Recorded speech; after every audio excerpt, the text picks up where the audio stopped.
Hola de nuevo, nada, me dispongo a responder un poco a las preguntas que han surgido después de la ponencia y en la primera, mi opinión al respecto al futuro a medio y largo plazo de este tipo de intervenciones telemáticas. Pues bien, yo creo que la tecnología cada vez será mejor, estará más a nuestro alcance y que habrá muchas consultas ya no solo de fisioterapia sino médicas vía telemática y nos tendremos que poner las pilas en esto. Es cuestión de ir adaptándonos y no tenerle ningún miedo a este canal que hemos visto estos días, que nos ha servido para mantenernos comunicados, ¿no?, con el mundo. Así que seguro que va a haber avances y seguro que esto poco a poco se va a ir implementando, ¿no? Como por ejemplo un tratamiento que el mismo coste del tratamiento pues incluya una asistencia telemática al cabo de X días, ¿no? En vez de hacerlo por teléfono, pues poderlo hacer por videoconferencia creo que será una ventaja. Y respecto a la segunda pregunta de si la fisioterapia telemática ha venido para quedarse, pues respondiendo exactamente un poco lo que acabo de decir, ¿no? El hecho de que todo irá avanzando, como dije al final, estamos en un mundo digitalizado, por lo que no podemos separar una cosa de la otra y tendremos que tener esta vía, ¿no? Es como si dijéramos, puedes pagar en efectivo o puedes pagar con tarjeta. Pues yo creo que va a estar esta opción para quien quiera utilizarla y cada vez más.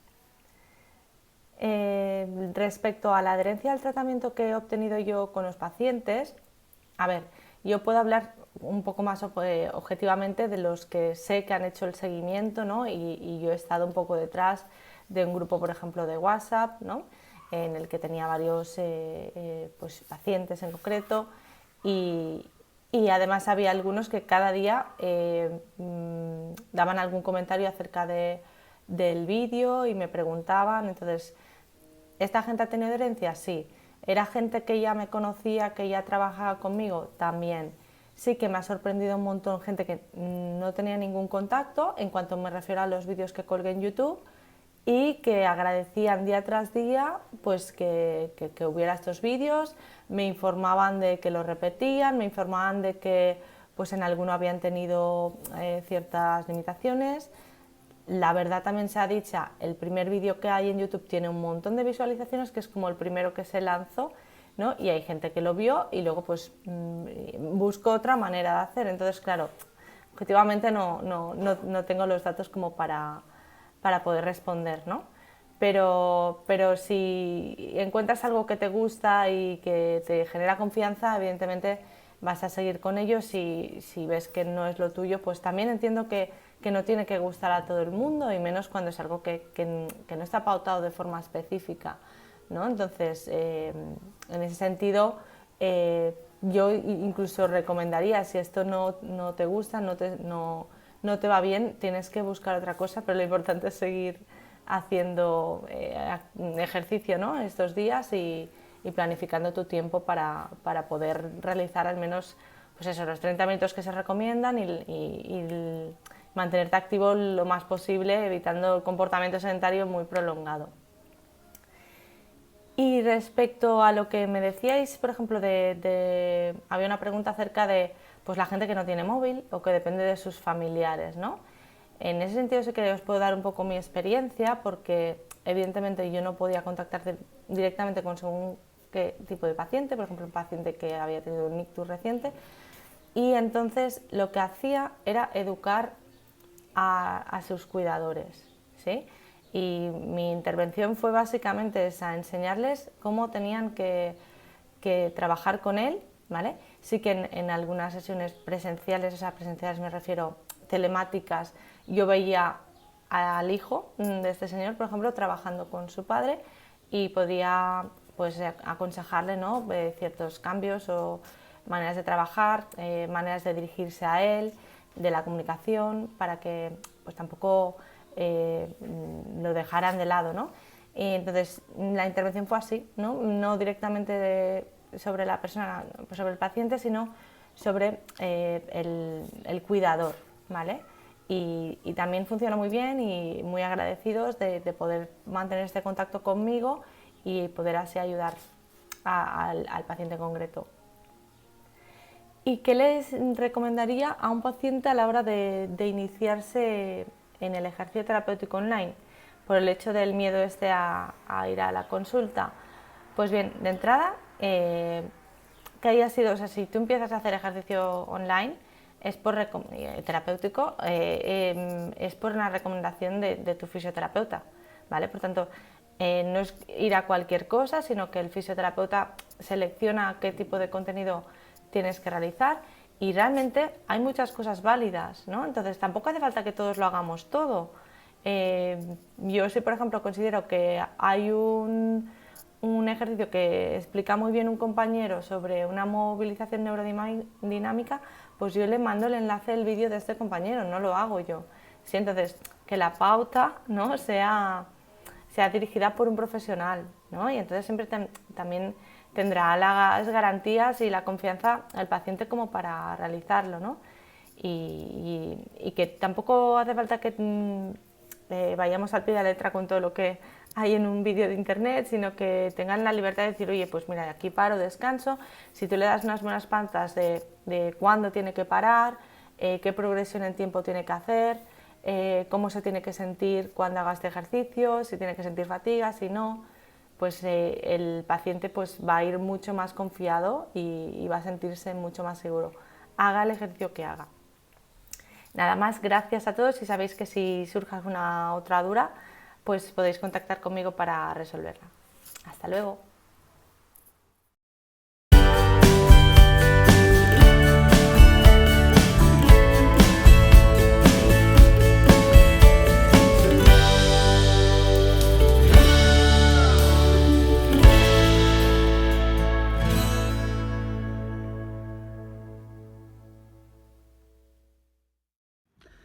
Buenas tardes. Bueno, la pregunta es si podría explicar los mecanismos fisiológicos, que permiten que un paciente mejore o se alivie de su dolor. Bueno, lo primero que hay que decir es que el objetivo terapéutico es la eliminación del dolor y además que eso se puede conseguir y además se consigue de forma bastante rápida en muchos pacientes si entienden el programa y el proceso.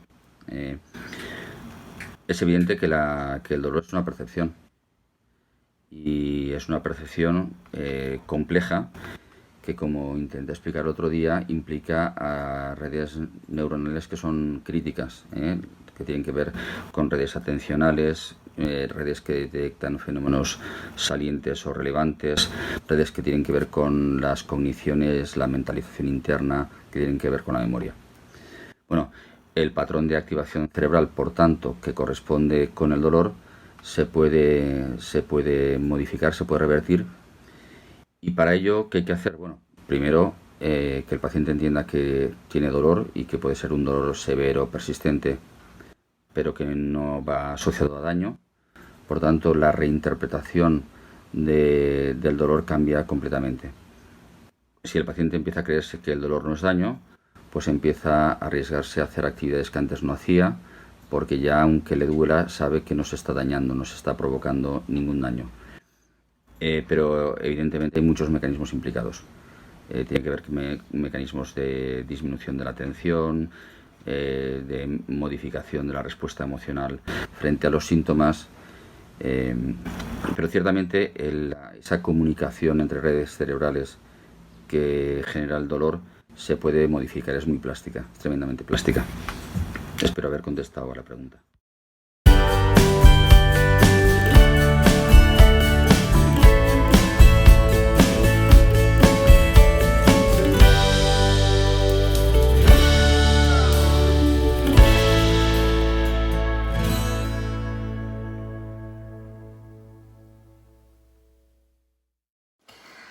Hola, ¿qué tal? Soy Mavi Nuesa, la ponente de la charla Fisioterapia en el paciente crítico con COVID, de las primeras jornadas de fisioterapia online del Colegio Oficial de Fisioterapeutas de Canarias, y me han trasladado 3 posibles preguntas con referencia a la ponencia. Intentaré contestarla lo mejor posible y que os pueda aclarar estas dudas que han surgido, ¿no?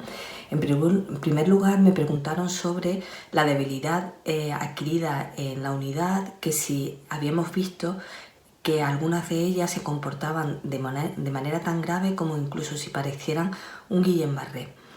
Realmente es cierto, ha habido un alto porcentaje de pacientes con DAUSI que sí que se han comportado en los primeros estadios con debilidades, incluso con balances musculares hasta 0. Eso con incluso dolores neuropáticos en los miembros, sobre todo en los miembros inferiores, con bastante sensación de dolor en los pacientes en el momento en que empezábamos la movilización. Pero también, curiosamente, ha habido un grupo de ellos que se han recuperado, esa debilidad se ha recuperado más rápidamente que otras debilidades que hemos visto que se han comportado desde un inicio con esa gravedad. Así que bueno, pues hemos tenido un poco diferentes manifestaciones de la debilidad, ¿no? Unas realmente sí que se han comportado como si fueran unas polineuropatías muy severas, y otras, aún iniciando con esos balances musculares tan disminuidos, se han recuperado a una velocidad un poco más rápida de lo que habitualmente se comportan esas debilidades tan graves. Con la segunda pregunta, que decían, ¿a qué se refiere con la proyección VA? Yo creo que no es proyección, creo que se refería a la diapositiva donde ponía migración de la vía aérea artificial. Eso quiere decir, en el aparato respiratorio, cuando nosotros entrábamos con los trajes de protección, como son muy aparatosos, nuestro movimiento se dificultaba bastante. Entonces, cuando estamos con un paciente con una intubación orotraqueal, hay que tener cuidado con el manejo de este paciente para que ese tubo de intubación orotraqueal no se desplace ni se introduzca más de la cuenta, con lo cual pueda colarse a un bronquio principal y empeore la ventilación mecánica, o todo lo contrario, que podamos sacar o retirar el tubo sin darnos cuenta, ¿no? Entonces es una actuación que teníamos que hacerla con mucho cuidado, con ese traje que nos dificultaba el manejo del paciente, tener mucho cuidado para que no hubiese desplazamientos de esa vía aérea artificial. Y la tercera, que nos preguntaba si había una media de sesiones de pacientes críticos con COVID, la verdad es que no lo hemos calculado, ¿no? Pero sí que en realidad, como una vez que entrabas en el paciente COVID, sí que intentábamos que la sesión se alargara todo el tiempo necesario en el paciente y hacerle todas las cosas que eran necesarias. Sí que desde el comienzo del tratamiento de fisioterapia del paciente, todos los días ha tenido mínimo una sesión de tratamiento en la mañana el paciente. Alargarse pues todo el tiempo que ha estado el paciente hospitalizado en la unidad de cuidados intensivos. Incluso tuvimos la suerte de que, aun habitualmente no teniendo fisioterapia en las unidades críticas los fines de semana, en este periodo de COVID sí que se ha implantado el ir un par de fisioterapeutas a la unidad de cuidados intensivos para poder seguir tratando a estos pacientes en fin de semana. Bueno, espero haberos aclarado las dudas. Muchas gracias de nuevo por haberme dado esta oportunidad y espero veros en otras ocasiones. Muchas gracias.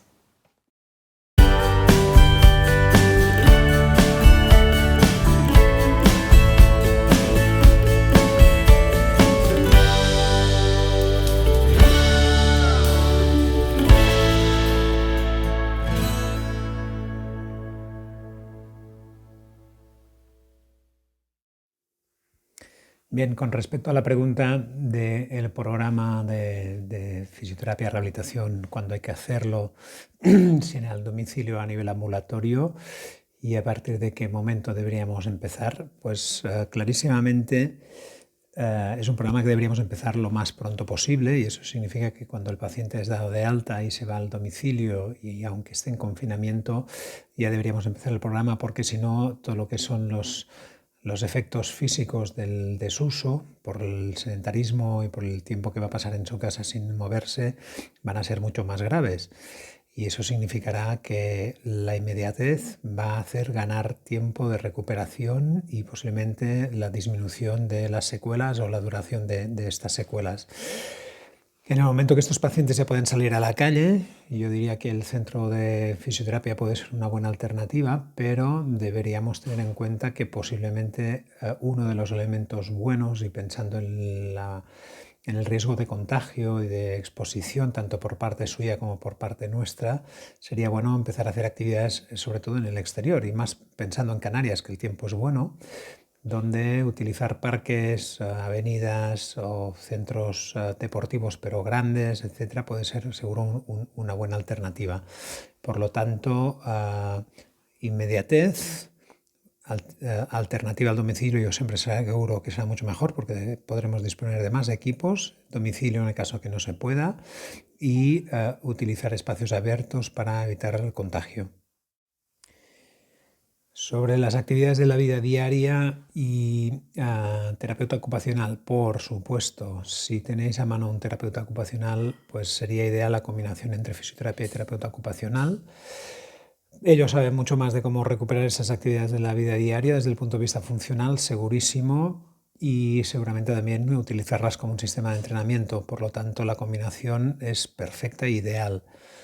El problema es que no siempre, por desgracia, vamos a tener un profesional de la terapia ocupacional al lado, y eso significará que nosotros tendremos que ser los responsables y los encargados de llevarlo a cabo, ¿vale? En ese caso, ¿qué vais a hacer? Una es analizar las actividades de la vida diaria de este paciente, ver si las hace correctamente. En el caso que las haga de forma incorrecta o que haga esfuerzos que son excesivos y tal, corregirlas, modificarlas hasta que salgan bien, repetirlas varias veces hasta que el paciente lo controle, y después utilizarlas como un sistema de entrenamiento. Y eso significa planificar como si fuera un entrenamiento de fuerza, ¿no? Un número de repeticiones, poderlas hacer, por ejemplo, algunas de ellas con alguna carga. Eso quiere decir que si utilizamos instrumentales, pues en la cocina, pues coger paquetes de 1 kilo, de 1,5 kilos, botellas grandes que pesen, etcétera, y a base de repeticiones y series poder entrenar para que cada vez esos ejercicios vayan siendo más precisos y se puedan hacer con mayor cantidad de energía, más fuerza, más intensidad, ¿vale? Y repito, ojalá tengamos un terapeuta ocupacional al lado que nos ayude y que incluso puede ser el responsable, el encargado de llevar toda esta parte programa, ¿vale? Que seguro que en algunos pacientes va a ser una parte muy crítica.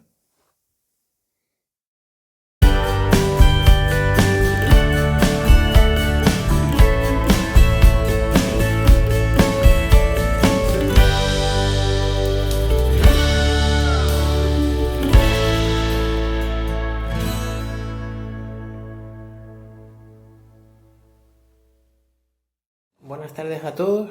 Voy a intentar responder las preguntas que hemos recibido en la charla acerca del Return to Play en ligamento cruzado anterior. María Elena Martín hace una pregunta muy interesante en la que pregunta la importancia que le das al trabajo muscular de glúteo medio y glúteo mayor en esta lesión. Pues en principio la importancia lleva bastante el glúteo medio, sobre todo a la hora del control motor, para impedir un poco la rotación interna del fémur y controlar el valgo de rodilla, pues es un músculo que tenemos que trabajar bastante. Lo podemos trabajar de forma analítica y después irlo integrando en los diferentes movimientos hasta integrarlo en los movimientos propios del deporte que practica, y lo podemos controlar haciendo test de fuerza con dinamómetro o ver un poco la estimulación con un electromiógrafo, y sobre todo trabajando con ejercicios que lo puede integrar en el deporte que practica. Incluso si al principio está muy inhibido, podemos intentar activarlo, pues por ejemplo dándole un estímulo al paciente con un vendaje tipo McConnell que activa la rotación la rotación externa de cadera, y poco a poco ir añadiendo más estímulos para un mayor control. Sabemos que no podemos cambiar los factores, digamos, anatómicos, pero a nivel de control neuromuscular sí podemos intentar corregir un poco el valgo dinámico, y puede ser muy interesante. Ahí tenemos mucho trabajo como fisioterapeutas que hacer, y ahí podemos hacer un trabajo bueno de calidad.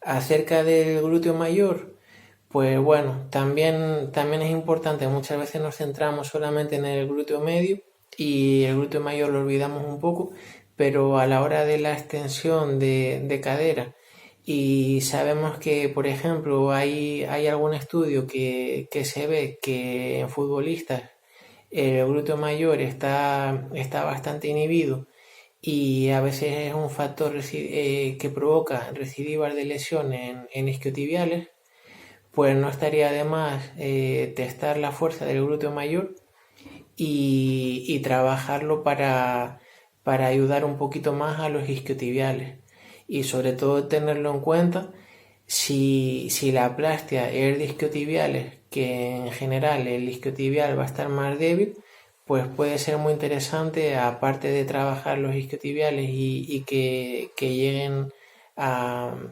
un porcentaje de fuerza similar a la otra pierna, trabajar también el glúteo mayor para ayudarlo, sobre todo en los momentos de mayor fatiga muscular, que el glúteo mayor pueda responder y ayudar también un poquito a los isquiotibiales.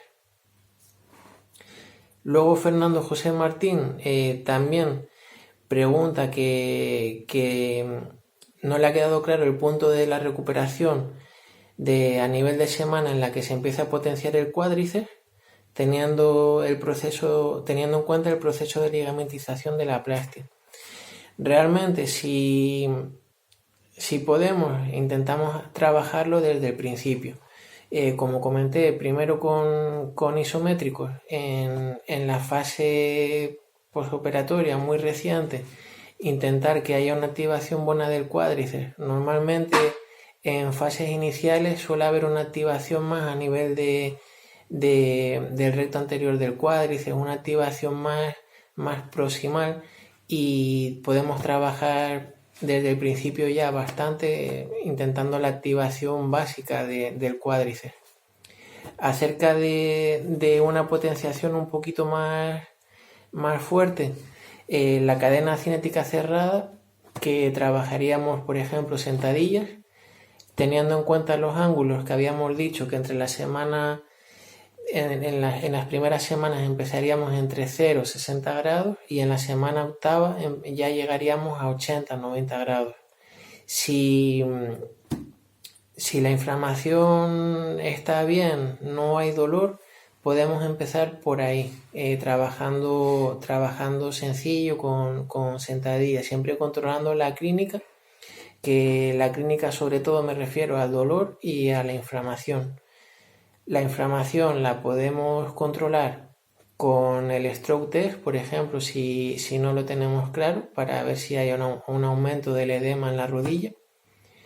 Y luego, a la hora de trabajar en cadena cinética abierta, habíamos dicho que en principio, si es una aplastia de isquiotibiales, no empezaríamos hasta el tercer mes, hasta la semana 12.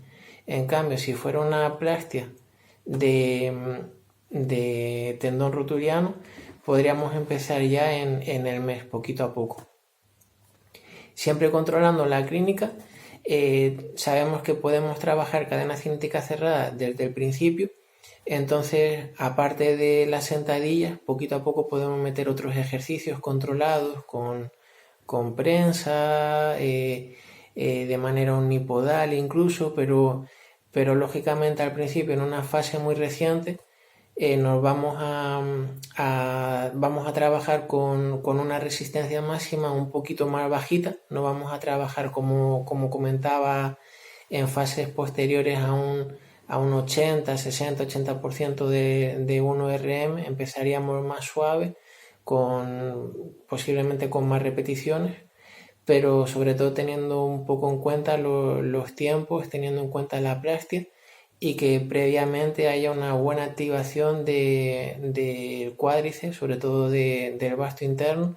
Sin eso no vamos a poder avanzar, sobre todo que con eso pueda tener un patrón de marcha correcto, y luego siempre y cuando controlemos la clínica, sabemos que podemos trabajar cadena cerrada, y la cadena abierta irla metiendo poquito a poco.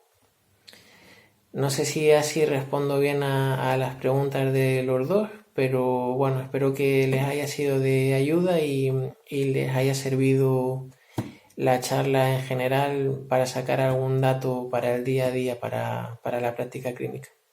Bueno, un abrazo y que estén todos bien.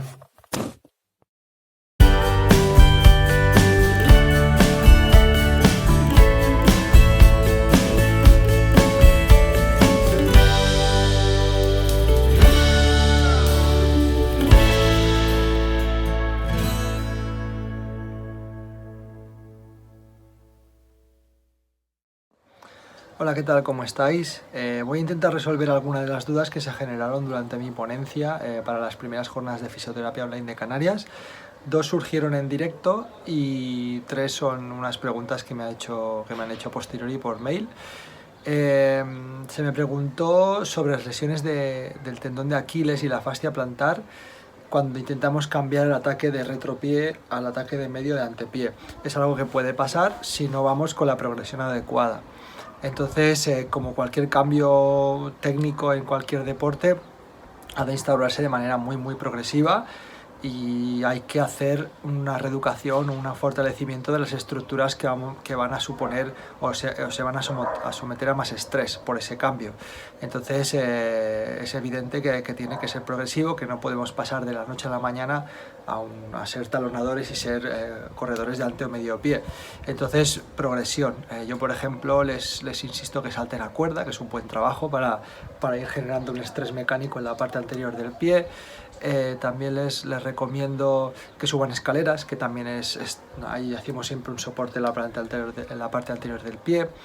O, por ejemplo, que sigan corriendo a su manera normal, pero que de cada 5 minutos el primero piense en aterrizar con el antepié, y así ir haciendo una adaptación progresiva a la carga en esa estructura. Y esto para intentar minimizar el riesgo de lesiones. Después me preguntaron, si esta pregunta es interesante, además es de las que se suele hacer en los cursos, si un corredor o un paciente tiene que correr el domingo, por ejemplo, ¿cuál es el último día que podemos hacer punción? Mi respuesta siempre suele ser: depende de la técnica de punción que se utilice. Lo que sí que es verdad es que si a más tarde pincho o más cerca hacemos punción seca del día de la competición, menos agresivos somos. La punción seca puede dejar un dolor postpunción, que suele ser muy tolerable y muy asumible, pero bueno, si nos acercamos al viernes, suelo tender a hacer electropunción seca y no de muchos puntos gatillo a la vez. Entonces esa sería mi estrategia. Yo he realizado punción seca incluso en pruebas por etapas, en las que se compite cada día, y he hecho punción entre días de competición. Realmente el paciente, si le queda dolor postpunción, suele preferir ese dolor postpunción al dolor a su molestia, a su lesión. Estas eran las 2 preguntas que se generaron en el momento de la presentación del vídeo por YouTube. Después, Alberto, de Valladolid, me ha escrito un mail con 3 preguntas muy interesantes que creo que vale la pena también comentarlas ahora. Me pregunta sobre el Step Down Test, que era el test en el que hacíamos como si bajásemos de un escalón y valoramos la pierna que queda apoyada en el escalón, no la otra simplemente baja a tocar el talón al suelo.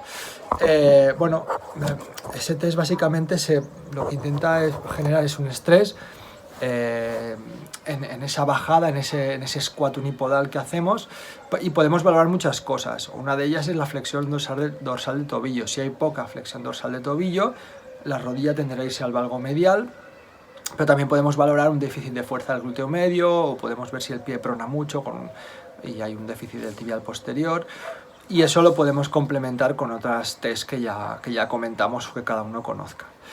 Sobre el Single Heel Raise, el test de ponerse de puntillas, me pregunta si el paciente puede agarrarse a una espaldera o lo que sea, porque a veces no tienen suficiente fuerza para ponerse de puntillas, con apoyo, con single, ¿no? Con apoyo monopodal.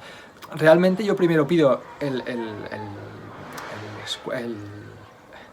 ponerse de puntillas bilateralmente para valorar también la sincronía, la fuerza y demás, y después cuando les pido el Single Heel Raise, les pongo delante de una espaldera y les digo que si necesitan tengan un poco de soporte, no que se apoyen fuertemente, sino que tengan un poco de soporte. Y ahí valoramos también pues, la fuerza y como si se genera arco plantar y demás. Y después me propone, para cuando hay una debilidad del vasto lateral, el tema de hacer el ejercicio, estoy mirando aquí en la hoja que tengo apuntado, de hacer un squat, una sentadilla, orientando los pies 45 grados hacia cada lado. Es algo que se suele hacer y realmente la sensación cuando uno hace un squat de esa manera es que el vasto lateral se contrae más respecto al vasto medial. Pero la evidencia no va mucho por ahí. La evidencia nos dice que cuando el cuádriceps se contrae todo a la vez y que no hay ejercicios que sean capaces de aislar un vasto del resto. Entonces, yo no creo que esté mal. Es más, para los pacientes que tienen déficit de flexión dorsal de tobillo o depende cómo tengan la angulación del cuello del fémur, creo que es la opción a elegir, no hacer la sentadilla con los pies totalmente paralelos, sino con un poquito de abertura, de unos 45 grados está bien, pero ya no con el objetivo de fortalecer el vasto lateral, el vasto medial respecto al vasto lateral, sino simplemente para facilitar el movimiento. Espero haber resuelto las dudas y cualquier duda sigo abierto con el mail que ya os puse en su día. Muchas gracias.